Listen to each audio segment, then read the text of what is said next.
that is for all the right reasons.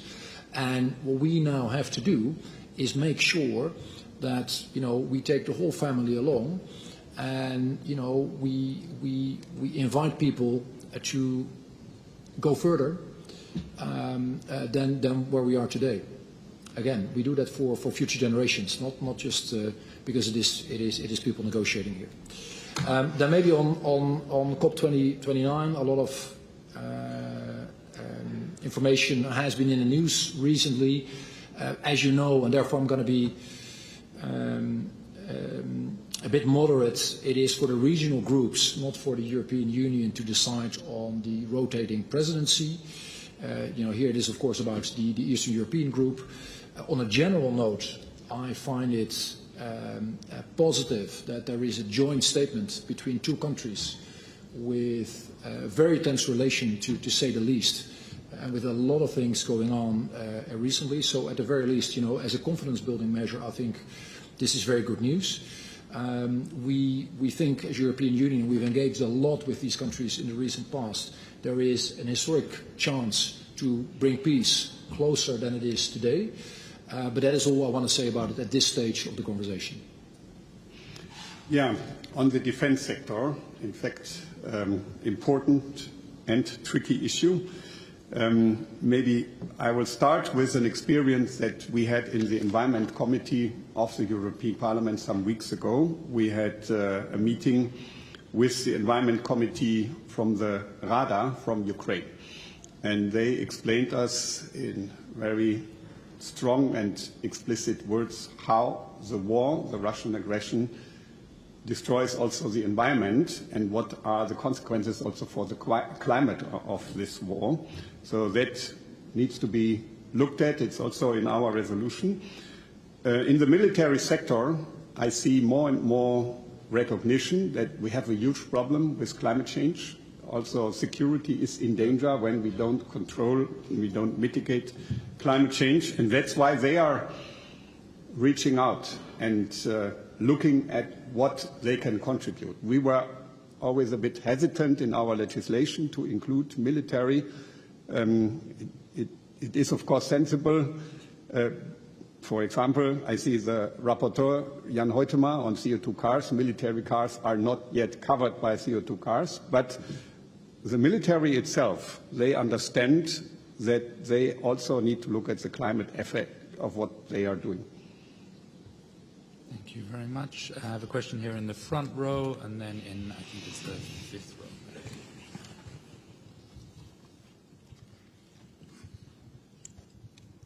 Good afternoon. What is the European definition of unabated? European definition of unabated for anybody that didn't catch it, and then in the white shirts on the aisle. Yeah.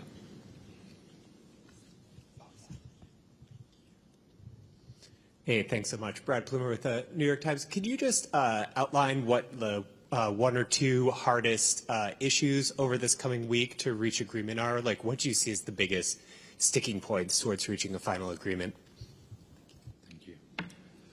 Thank you. And actually, your question immediately links in with the previous one. So let me actually combine them. The reality is, and the reality we need to face and actually embrace, is that we have to phase out fossil fuels. Period. That we do our utmost, that we come up with very ambitious language at this COP. Of course, well knowing that you cannot stop this from one day to the next, and that yes, there is a distinction to be made between sectors, and some sectors are certainly today, hard to abate. And as I said at the previous press conference, therefore it is also crystal clear that CCS is part of the solution space, but make no mistake, we cannot CCS ourselves out of the problem. It simply doesn't exist. We need to drive down emissions, we need to drive down fossil fuels, and yes, then part, but a minor part of the solution space is being linked to this. I mean, what is the hardest issue? Well, this is clearly high on the list. I'm positive about what we did manage to do on loss and damage. Again, this enables for much better conversations. I am optimistic about where we stand in terms of tripling renewables. And I'm optimistic about the atmospherics and you know, the sentiments I've gotten so far with constructive conversations, substantial conversations that, of course, you know, we need to have more of them. We need courage. We need creativity in the days to come. But in the end, this is, I think, a pivotal issue to move ahead with. Okay, I think we've probably got time for a couple more questions. Yeah, here in the second row.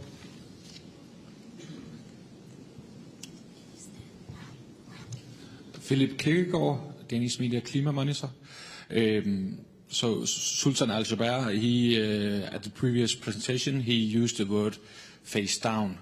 And Dan Jørgensen from my country, who was also in the panel, he used the word face out, just like you do.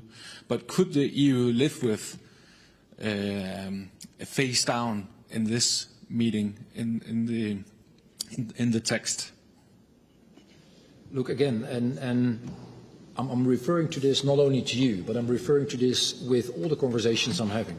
And I'm trying to make a distinction between many of the negotiations I've been part of in national politics and in the international arena. It is very often, you know, two countries or a group of countries negotiating, and, you know, you're looking for the middle ground. Yes, to some extent that is true here as well, but there is a significant difference. We cannot negotiate with the scientific reality outside. And therefore, it is the case that scientists are telling us that, you know, the simple reality we're facing is that if we want to make sure we keep 1.5 in reach, we simply need to do much more. And if we commit ourselves to doing much more, we have to go to the heart of the matter. And we have to phase out fossil fuels. Again, you know, in the context that I was just laying out. So it is, that is not something you can do from one day to the next. And yes, part, but only a minor part of the solution space will be CCS. But the hard and difficult work needs to be done, needs to be acknowledged here, and that is about phasing out. If I may just add and quote again the European Parliament's resolution, because that is why we are here and the Commission is under pressure also. A tangible phase-out of fossil fuels as soon as possible. We don't speak about unabated here, including by halting all investments in fossil fuel extraction. And we have already discussed this in our delegation. You know, there is not even a definition of unabated. So some strange idea are flooding around, and this will not bring us to the 1.5 degrees target. Okay, thank you very much. That brings us to the end of our 30 minutes, and there's no more hands raised. So obviously everybody is satisfied. Thank you very much, Commissioner. Thank you, Mr. Lise. Thank you very much.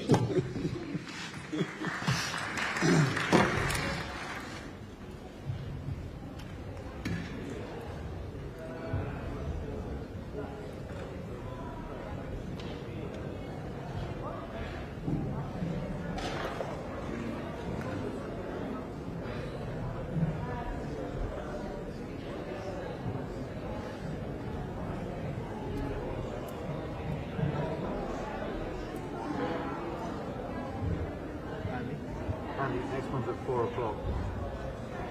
Might go and take 10 minutes outside.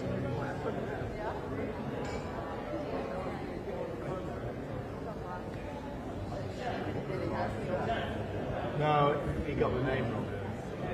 I think he called you and then he said camera 2. So I think he just... Yeah, it's alright. I think he just went like that. That's because you're just... That's because you are tight. I've seen you in the bar. You never managed to buy one at the bar.